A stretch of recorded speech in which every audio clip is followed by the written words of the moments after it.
Welcome to the Innovation World podcast, your go-to source for all things innovation, invention, and entrepreneurship. Our website is www.innovationworld.org. Welcome to the Innovation World podcast. We're very excited tonight. We have a wonderful guest, but before we get to a guest, let me introduce myself. I am Julie Shively, the founder of Innovation World and the co-founder of the Global Innovation Field Trip.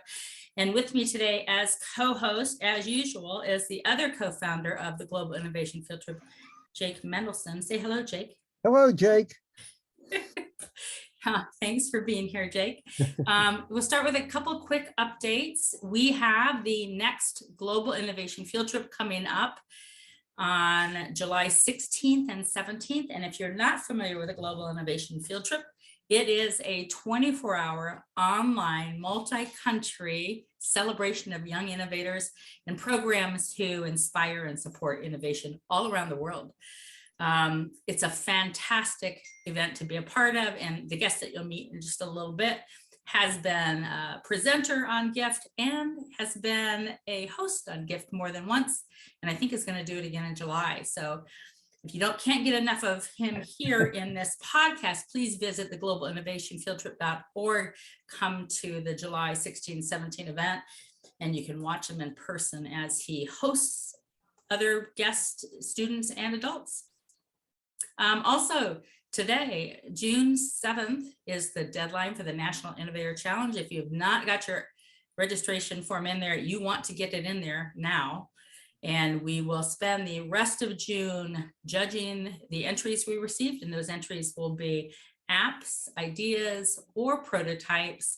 And then we will announce through our celebration post on July 2nd, the top innovators who will promote to the Global Innovation Challenge, which is put on by Invent Future Global, Jake Mendelson's other full-time job. And that will happen November 5th and November 12th. I think that's all the updates I have right now. Jake, do you have anything? I would just like to add one more thing. You talked about the wonderful gift that's coming up July 16th and 17th. And I just want to let people know, please do not think that you're going to be able to register on the 15th. It fills up. So whenever you hear this podcast, please go to the gift site, the Global Innovation Field Trip, and please register because it will fill up. And if you're listening to this after July 16 and 17, we're going to have another wonderful event in October. So you can't miss it. And it's absolutely free. It does not cost the presenters to participate, and it does not cost anybody to watch the program. So full of young innovators from across the world, and it's just a huge dose of inspiration that you don't want to miss. So thanks, Jake. All right, well, with that, I would like to take the opportunity to allow Sid to introduce himself. He can provide his name, where he is. And then I think he wants to talk today about some of his innovative work that he's done. And I'm sure that Jake and I will have many questions for him. Sid, it's all yours. So hello, everybody that's viewing this podcast. My name is Siddharth Vikram, but you may call me Sid. I'm 8 years old and in 3rd grade. I enjoy video games, science, and creating innovations. And well, that's all you need to know about me for now, I'm guessing. Where are you from, Sid? I am from Carlisle, Massachusetts. Very good. And what school did you go to, or do you go to? I go to the Carlisle Elementary School. Are you guys out for the summer now? Not yet, but it's in a week or so. Okay, good. They can keep you for a little bit longer then before you get to take off for the summer. Very good. So, Sid, before we started the show, you said that you were going to talk today probably about 3 of your favorite. Are they your favorite innovations or just your 3 newest ones? I'll just say favorite because these are the ones that I've really thought on. I have many innovations which are small ideas in my mind. But these are the three main ideas that I've really thought about. And when did you first start thinking about whichever one you started first? How long ago was it? Let's see. Well, the first of the top three. Mm-hmm. Okay, give me a moment to think, please. Sure. I think it was around, yes, 2021. 2021. Ideas have to kind of percolate, don't they? They start small and they move in one direction, and then they might change course and move again, or you might forget about them for a little bit and start again. Yeah, it's like a whole, I don't know, it's a very big thing. All right, so why don't you tell us about that idea? So I'll start with my first of the top three. This idea is basically a type of nanobot. A nanobot is a robot at the size of a nanometer, 1/1000th of a meter. I'm just saying that so you don't have to go and search up what is a nanobot. Okay, so I got you covered there. So this nanobot just goes into the body, goes around grabbing white blood cells. Instead of just killing off the bacteria, it grabs the white blood cells because the blood cells are more accurate and faster at getting through the cell. And it'll have a good ride until it senses a threat. It's going to get off and attack the threat and destroy it. So that's my number one idea that I really like. Any questions on it? Didn't I see a movie that, like an older science fiction movie that was kind of like that, where they went through the body and were exploring? And I don't know that they had nanobots that cured people, but sometimes it seems like science fiction thing has come true at some point. So, Yeah. Well, it isn't from a movie, but I know this science fiction could come true. mhm. Sid, so I have a question. So this is a great idea. What kind of knowledge would you need to build something like that? What kind of courses would you have to study? I don't know. I'm guessing robotic courses. I don't know, but nanotech courses, if there's even a thing. Science courses, because that would help create it, and engineering courses. There's many courses that Maybe anatomy might be a good one too. You want your robot to go in the right place, right? Yeah, yes, it has sensors and stuff. It's a long process. You might want to Google a biomechanical engineer. Biomechanical engineer. And Okay. well, you don't have to do it right now. You don't have to do it right now, but I think that's the kind of technology that you're going to be interested in. That's very cool. Yes. Did you know that Mr. Jake is an engineer? He's not a biomechanical engineer, I don't think, but he's a different kind of engineer. Well, I'm an engineer with a biology. I mean, There you go. So anatomy could be really important too. So you have a lot of different things you'll have to study for that, but I have faith in you. I think you do it. So tell us about another idea. My next idea is basically, it might be out today. I'm telling you that. But this idea was created, let me think again, in around January 2022. So I'm sure this idea wasn't out by then. So you must be dying to wonder, what is this idea? And why is it taking so long talking about the description of the idea other than the real idea itself? Good. So here's the idea. Back then, everybody's afraid of shots, right? Yes. So why not change the way of administering the medicine to a gummy form? Everybody would like it, right? Especially my younger brother. Really? Yeah, totally. We were actually talking about this at dinner time. I was telling my family that we were going to have this podcast.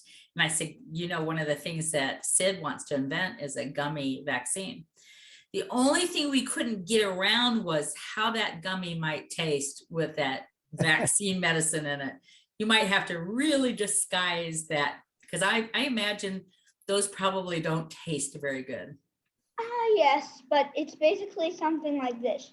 The outer will be I forgot the name, but like the outer layer of all gummies here. I really It's like a gelatin. Yeah, gelatin. Yes, something like that.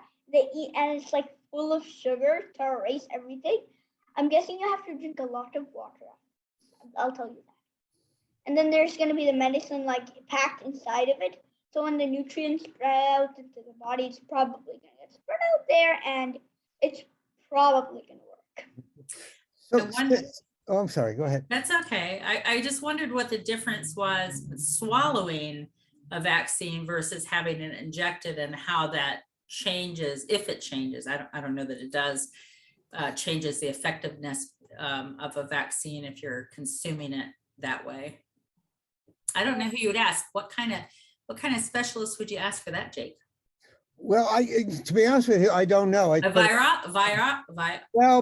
virologist. It's more than that. It involves the chemistry, and once again, I don't have any of the answers, but I do know that there's obviously some medicine that's taken orally. There's other medicines that are injected, and the question is, why are they injected versus taken by mouth? There must be a reason, and I don't know all the reasons. I also know that there are some medicines that are injected in different parts of the body for different reasons. So there are some that are in the lower arm, but some have to be up in the higher arm.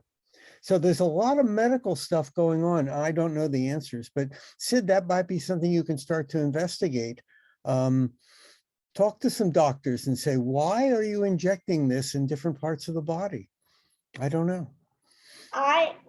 Personally, this is my idea on what it is. I don't really think it's true, but I think it's a faster way of administering. So I don't know. The doctors really don't understand the pain that you get through, right?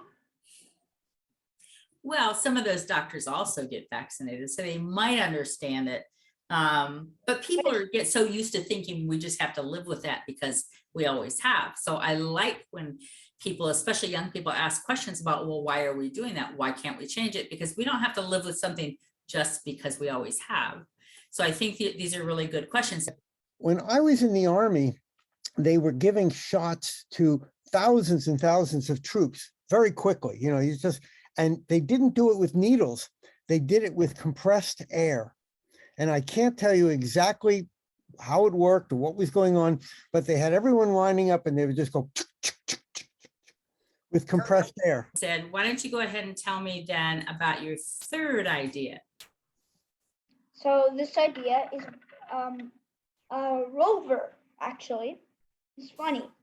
First a gummy, then a very small bot, now a very big bot. So this is what it is. It is called the water bot.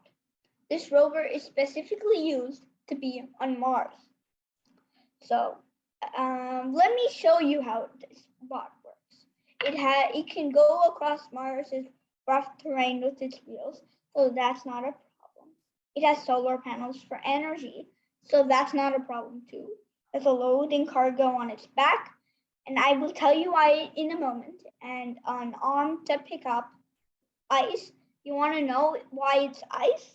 Because what is ice's liquid form? Water. And what do people need to survive? Water. So I think you're catching on. This spot is going to be specifically used when humans will someday colonize on Mars.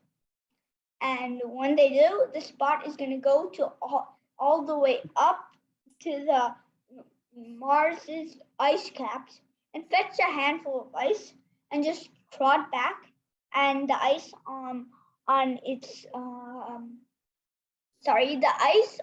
in the cargo will just start melting up, and then once it has the liquid state, it'll probably be back.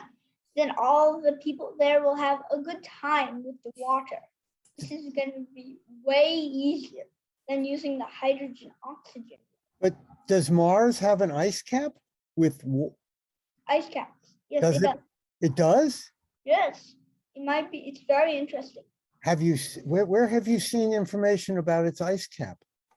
On many searches, Really?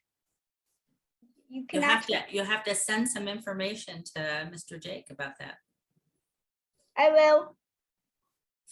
Have you ever seen on the Global Innovation Field Trip any of the Mars programming that Jim Bruner Winner. has done? He's also one of the hosts, with the one with the wears the fedora all the time. He does some farming stuff with Mars, and you know, farms are much better with water, right?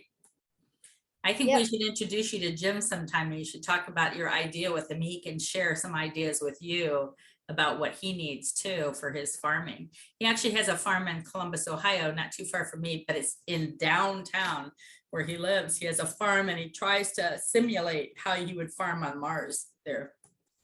Whoa. I can't remember the name of it. It's Mars something. Yeah, he's created Martian soil, essentially the characteristics of Martian soil, and he's trying to grow crops in it. It seems to be working. That is amazing. I should really meet him someday.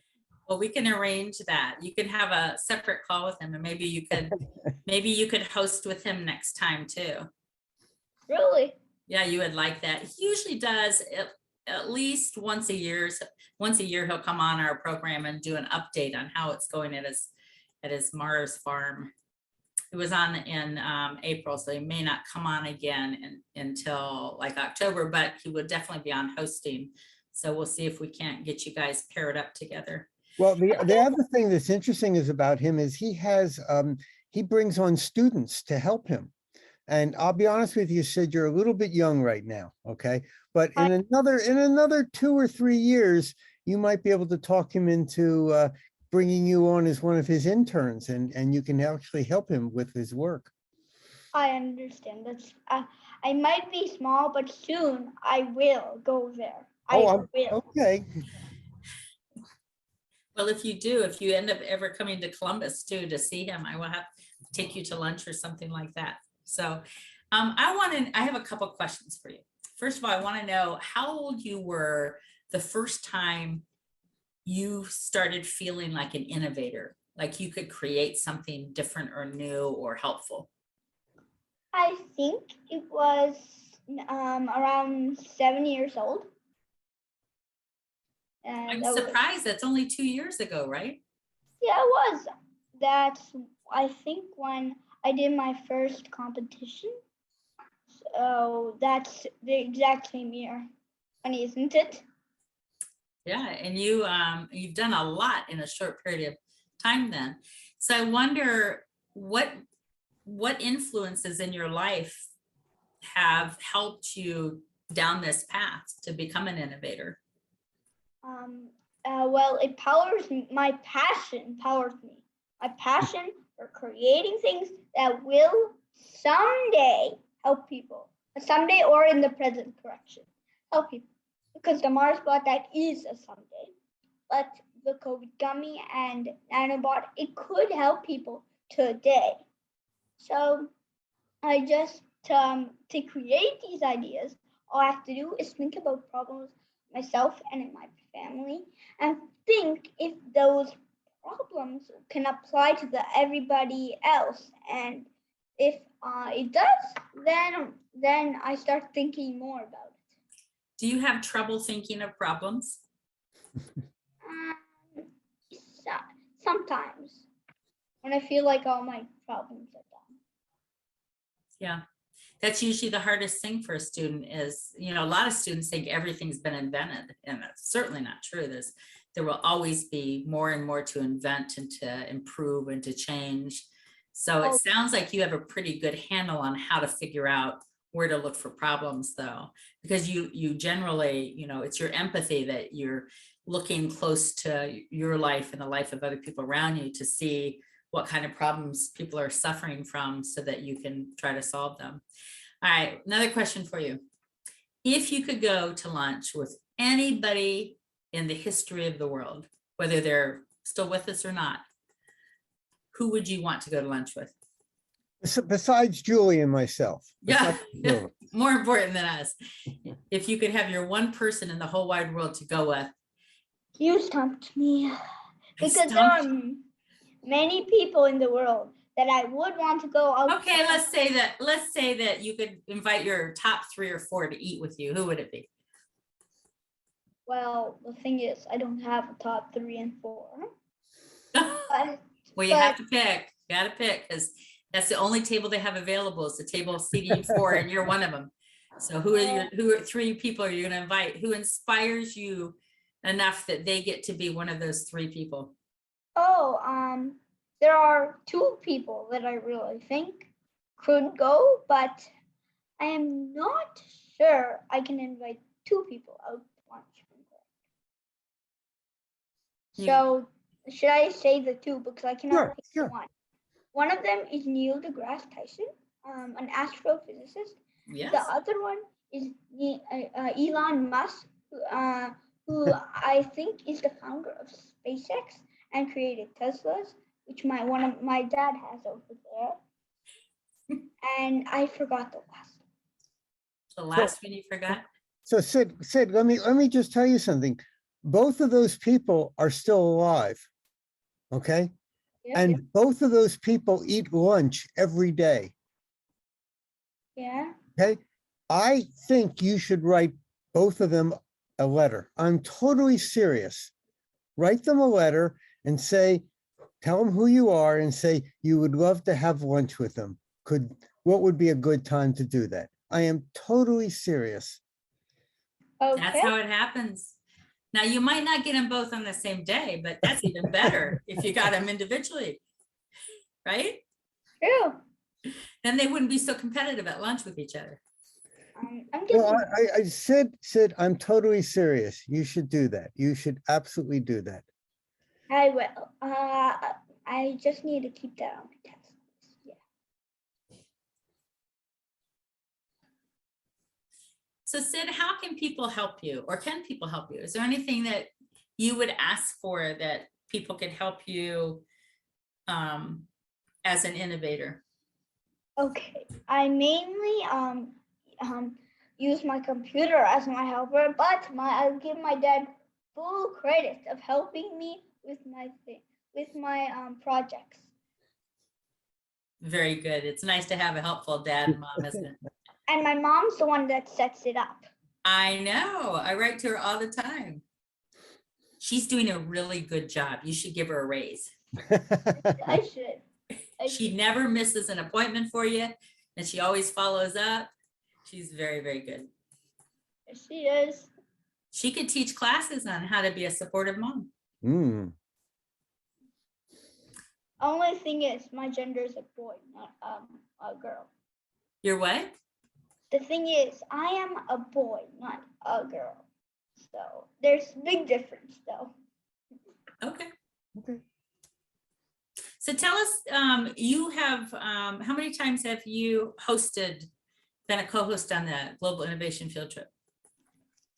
I can yes, 2. I know it's 2, but I'm guessing it's gonna be 3. On the October field trip, I believe. I think you're signed up for July, aren't you? I think so. Yeah, so you'll be 3 in July. You're like going to be an old timer pretty soon. Soon. Do you know what would be really cool if someday Jake and I just got to watch the field trip and the entire thing was run by students like you? Yeah, that would That's be our goal. We could just be in the credits rolling at the end and we would be happy, and they can roll really fast so that people can't really read. So tell me about your impressions of being a host on the Global Innovation Field Trip. Is it hard?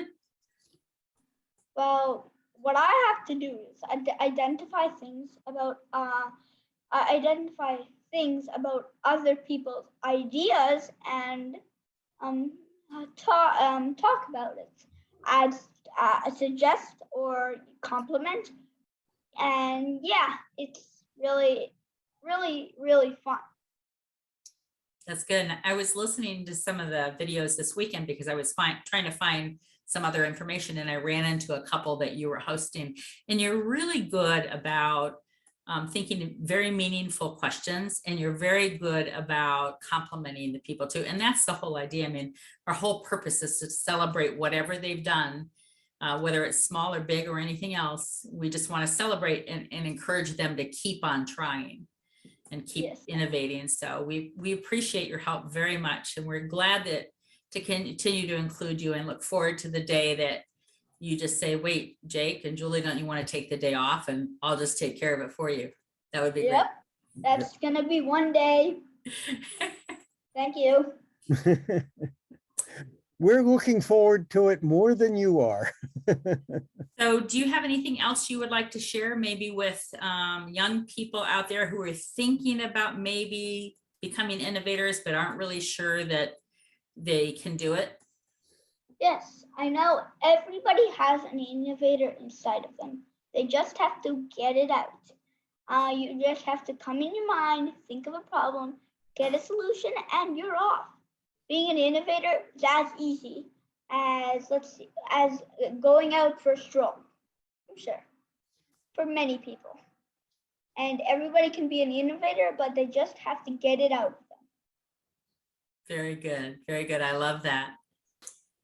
Anything else you'd like to add, or do you have any questions, Jake?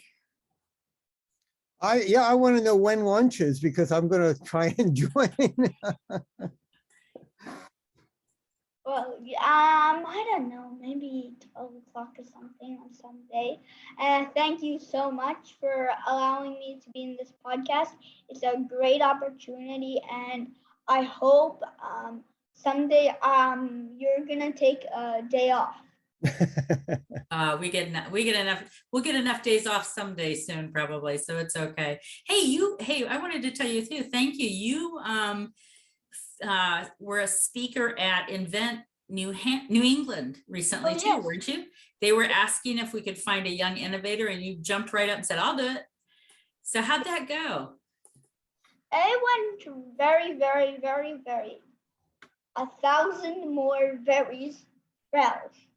Because I want to thank you again for that opportunity to allow me to think about sending me to that. My day would not have been made without that big period.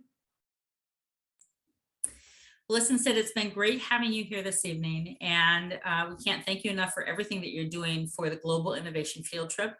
We want to do everything we can to encourage you to keep on innovating. So if there's ever anything we can do to help you, please don't hesitate to call and ask Jake or myself. We would be happy to help you in any way we can. And just thank you so much for being here tonight. Thank you. You're welcome. And I just want to remind everybody again, the National Innovator Challenge closes tonight at midnight Pacific time. So if you have not got your registrations in, please do so, and look on our social media channels, which are You Too Can Innovate, letter U, numeral 2, Can Innovate, and on July 2nd for the awards celebration and ceremony. And sign up for the Global Innovation Field Trip by going to globalinnovationfieldtrip.org, and we'll see you at that event July 16, 17, and you can come see Sid. He'll be hosting. Thank you much, and have a great night. Bye-bye. Bye. Thank you. Thank you for joining us today for the Innovation World podcast. Innovation World is your go-to source for all things innovation, invention, and entrepreneurship. Our website is www.innovationworld.org.